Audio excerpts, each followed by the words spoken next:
Imagine stepping outside and feeling the moisture inside your nostrils freeze solid with your very first breath. Your eyelashes crystallize shut, exposed skin begins dying in under 60 seconds. This is what minus 50 degrees Celsius actually feels like on the Mongolian steppe. And at this temperature, your body is losing heat faster than your metabolism can possibly replace it. You are not living, you are slowly being drained of life, 1 calorie at a time. And yet right now, in these exact conditions, families with children, with elders, with newborn infants are not just enduring this cold, they are thriving in it. Not inside concrete bunkers, not with electricity or central heating, with wool, wood, animal dung, and an understanding of physics so precise that modern engineers are still trying to catch up. This is how Mongolian nomads turned the deadliest winter on Earth into a survivable home. To an outsider, the Mongolian steppe looks like absolutely nothing, an endless, treeless expanse of dried grass rolling beneath an overwhelming sky. No walls, no shelter, nothing to hide behind. It appears to offer zero protection from anything. But a nomadic herder sees something entirely different. To trained eyes shaped by generations of survival, this barren landscape is a living map, a detailed diagram of wind corridors, solar angles, and thermal opportunity. Every ridge, every shallow depression, every rocky outcrop represents a potential weapon against the cold. As autumn fades and the first Siberian winds begin screaming down from the northwest, survival depends on one critical decision: where to place the winter camp. This process is called finding the otog, and it is the single most important choice a family will make all year. Get it wrong, and what follows is the Zud, the White Death, a winter catastrophe capable of killing entire herds and the families that depend on them. The strategy begins with wind. On the open plains, Arctic gusts sustain speeds of 15 meters per second, a relentless, invisible force that strips heat from everything it touches.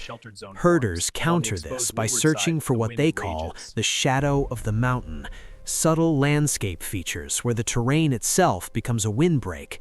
A camp positioned within this aerodynamic shelter can experience wind speeds reduced from a lethal 15 meters per second to a manageable 3. That single reduction is not comfort, it is the dividing line between a body that can hold its core temperature and one that cannot. But shielding from wind is only half the survival equation. The other half is capturing sunlight.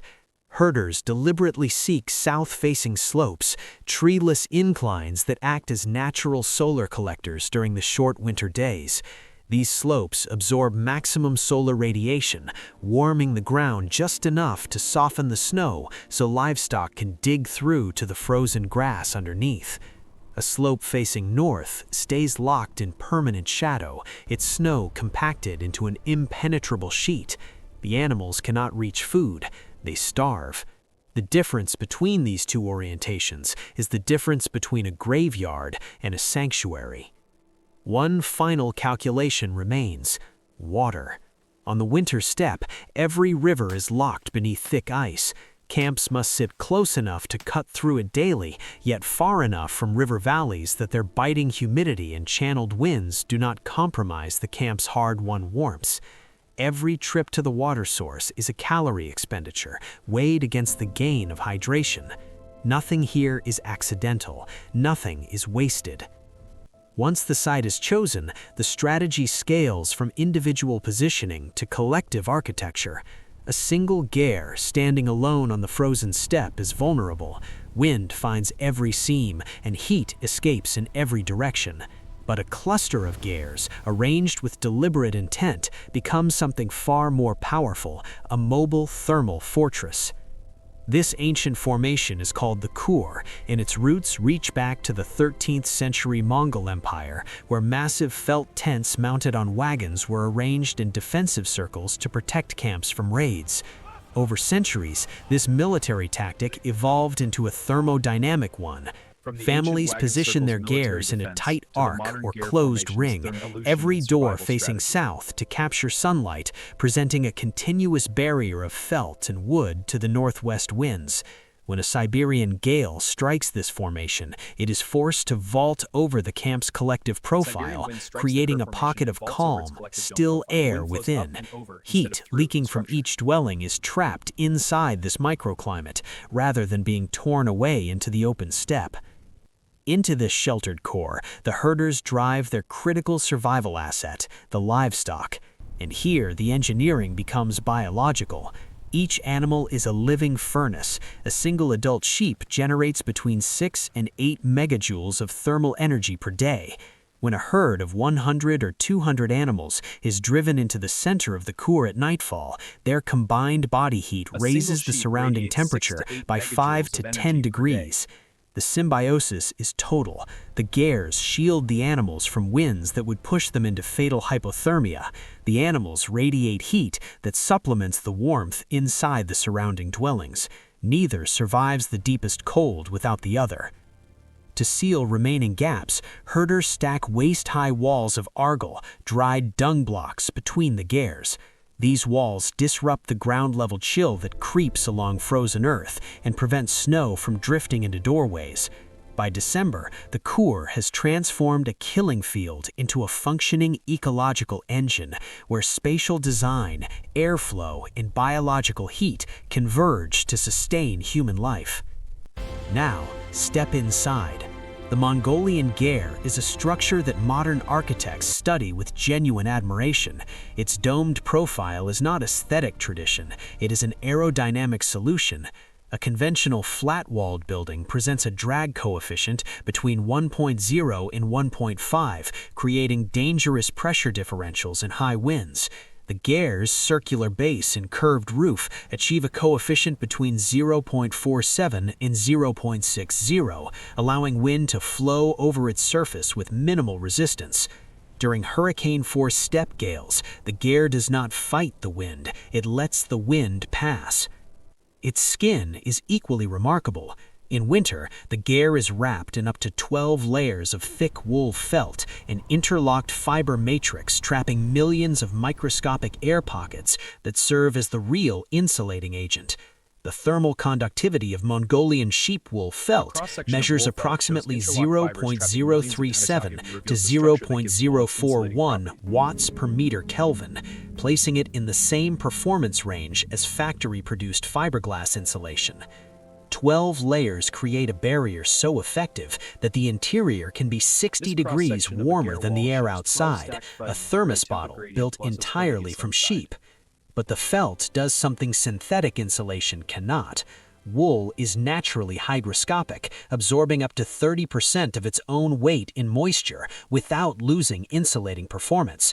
As cooking and breathing fill the Ger with humid air, the felt silently absorbs the excess, preventing it from condensing as ice on the walls.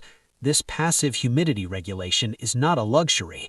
Wet cold accelerates heat loss dramatically, and the felt's moisture management is a silent lifesaver. At the geometric center sits the stove, the thermodynamic heart of everything. Its central placement is calculated. Heat travels the minimum distance to reach every wall, every sleeping area. The fuel is argil, delivering 6,000 to 8,000 kilocalories per kilogram, comparable to wood but burning far cleaner, critical inside a sealed structure. When the stove's surface reaches roughly 120 degrees, it drives a natural convection cycle of surprising elegance. A plume of hot air rises to the tonneau, the circular roof vent. Upon reaching this point, the air splits outward along the ceiling, descends along the insulated felt walls, and is drawn back toward the stove and floor level. 2 stable circulation cells form, distributing warmth evenly from center to edge.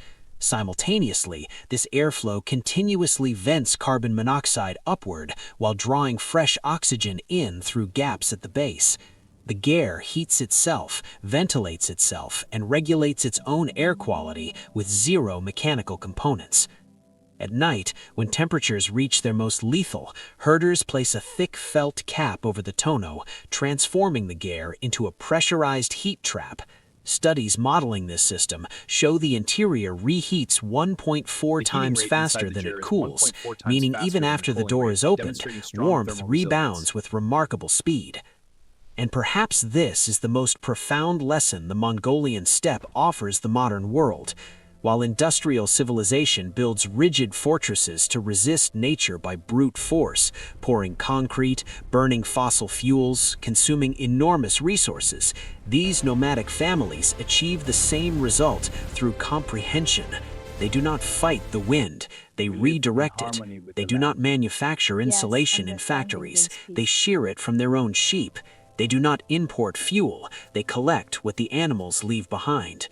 When spring returns, every trace of their winter engineering vanishes. The felt walls come down, the lattice frames collapse, the argil dissolves back into the earth. No permanent scars, no abandoned infrastructure, no wasted energy.